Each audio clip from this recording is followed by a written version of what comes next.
What's going on, everyone? So there's a lot of kind of speculation around Paul George this coming offseason. He is one of the bigger targets for many teams to try to go and trade for, try to acquire. Right now, you have the Philadelphia 76ers that looked like they were kind of in the lead, in the running to sign Paul George, and now they've cooled off. There's also been reports that Paul George, after talks with James Harden, basically might potentially be out. Right, Paul George said something on his podcast about players talk type thing, and kind of was hinting towards the Daryl Morey and James Harden situation. And then literally the next day, you get the report that Philly is kind of cooled off on Paul George. So right now, it looks like Paul George is more likely than not going to opt in and then be signed and traded to a specific team. That's kind of the idea. That's kind of the goal. Paul George opts in to his $48.8 million, and then would work out a deal with the Clippers to kind of get the Clippers back something, and then he can go to a destination that he wants to. And one of the teams that are apparently very active in maybe potentially trying to acquire Paul George are the New York Knicks. Now, the New York Knicks may end up losing OG Anunoby. So he has officially opted out, so he's become a free agent. He was expected to test the market regardless. So this isn't like a huge shock, especially if you're a Knicks fan. I think this is something that everyone kind of expected and was prepared for, including the Knicks. But you don't want to just lose him. You gave up assets for him. They didn't really trade the farm to go get him, but still, like, it's very tradable assets that you could have used to get somebody else that maybe made more sense, right? Now, in a perfect world, you can keep OG and still go pull off the Paul George trade and then have Paul George and OG around Jalen Brunson, and that's tough, right? Because now you got two of the premier kind of defensive, bigger, sizable perimeter defenders in OG and Paul George. OG is a guy that can go get buckets. Paul George is, basically OG all grown up in many ways, right? So I just think that you'd have a very good basketball team if that were the case. So can they swing something to where, maybe you're flipping Julius Randle into Paul George, right? And you have OG on one side, PG on the other side. The beauty of PG is he could play the 2 too. But something like, Jalen Brunson, Josh Hart, OG, Paul George, and a Isaiah Hartenstein would be tough. That would be a tough roster, tough lineup, and definitely put them in contention status. Definitely, in my opinion, they'd be the second best team in the Eastern Conference. Obviously, it depends on how things shake up. Like, what does Philly do, right? But more likely than not, the Knicks would be atop of the standings. But they got to figure out OG. And whether you keep OG or you end up losing OG, if you lose OG, well, then PG actually becomes more of a need and necessity, in my opinion, right? Because now you're getting an upgrade, but two, you're kind of replacing a lot of what OG did, right? And just being able to defend the best player on the other team, being able to knock down shots, get buckets, go drop 20 on any given night.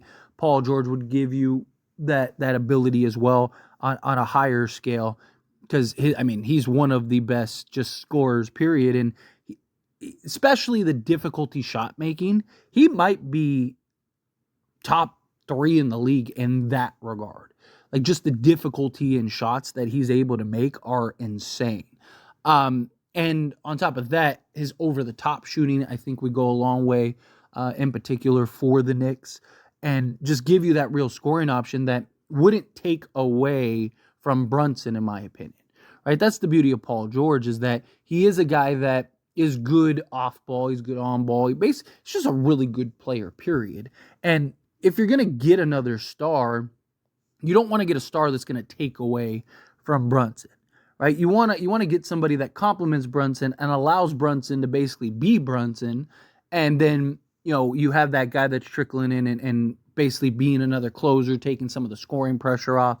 a guy that could just go get buckets. And Brunson played alongside Luka, who's one of the highest usage players ever, but definitely one of the highest in the league right now. And he was able to kind of make it work. I mean, obviously Brunson has shown he is a much different player than what he was, but still, it's like more so in the sense of them being able to adjust and being able to adapt, right? Because Brunson's he is gonna at times have to kind of allow Paul George to just go to work, especially if like PG has the hot hand. I mean, you get a game every handful of games where Paul George is just, best player on the court, regardless of who's on the court, because he's just hitting everything and just lights out and just absolutely dominant, right? When he's up there and he's scoring and he's up there with the best, man. The guy is special, right? But he does have his ailments, and obviously injury concerns is a big thing. But OG is a guy that's had injury concerns in an injury history, right? But at least I think the upside with Paul George is higher. And so, like, if you had to choose between the two, it's Paul George all day. Like, OG isn't better than Paul George. So the upside's better, and you still have some of the same risks. But also, PG at times, questions are, the playoff performances. Because they'll have games and moments where kind of disappears and fades away. But, with as good as Brunson's been and as reliable as Brunson's been, maybe you won't have that issues with Paul George, because like Paul George hasn't been able to be the guy.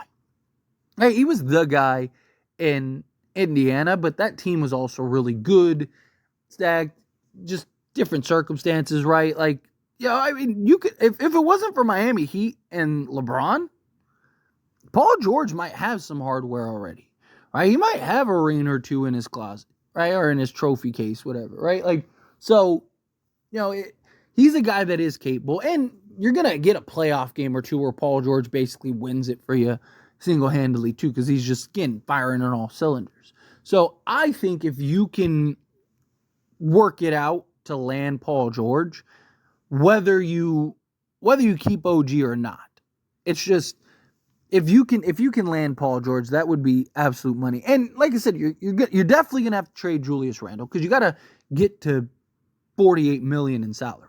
So you're talking Julius Randle and then some, right? Probably trading Julius Randle. You're probably trading like Deuce.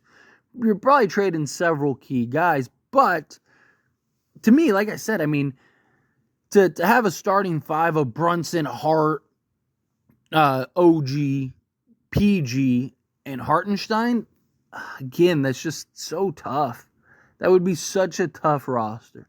I mean, you have defense, you have shooting, you have rebounding, you have versatility, you have hustle, you have switchability. I mean, that team would mask Jalen Brunson's ailments too on the defensive side. Like, I really, if you're the Knicks and you can pull that off, I think you have to do it. Like, I do. I think you have to pull that off. You have to make that happen, right? Because it's just, because if it works, you could be hoisting the Larry O'Brien trophy this time next year. Right? You could be in a position where it's like, oh wow, the Knicks finally got one, finally got over the hump. All right. Obviously, again, injuries, it would definitely be a concern, especially Paul George and OG. But I just think the upside and potential would be far too high. At that point, with that starting five, the only team that you really have concerns with are the Boston Celtics. And even then, I think you have a very good matchup and a very good case. And you got two guys that are clearly capable of just going off and winning those games. You match up well, right? You put OG on Tatum and Paul George on Brown, or vice versa, right? Put Josh Hart on, Drew or whomever, right? Your one kind of question mark would be Brunson, but what he provides on the offensive side and just being the bucket getter, again, it's a no-brainer. But anyway, as always, this is a discussion. Pass the question on you. Let me know your thoughts and opinions down in the comments below. What do you think? How do you feel? What are your thoughts? Do you like the idea of bringing Paul George into the fold? If you're the Knicks, do you think, no, stay away from him, go look somewhere else? What would you give up to land Paul George? However you feel, whatever your thoughts are, I'd love to hear it. So let me know down in the comments below. That being said, if you haven't liked this video, hit that like button. Helps me a lot. It's me enjoy these types of videos, and I truly appreciate it. Not subscribe channel, hit that subscribe button, turn on the bell notifications. Appreciate y'all. See you in the next one. Thank you.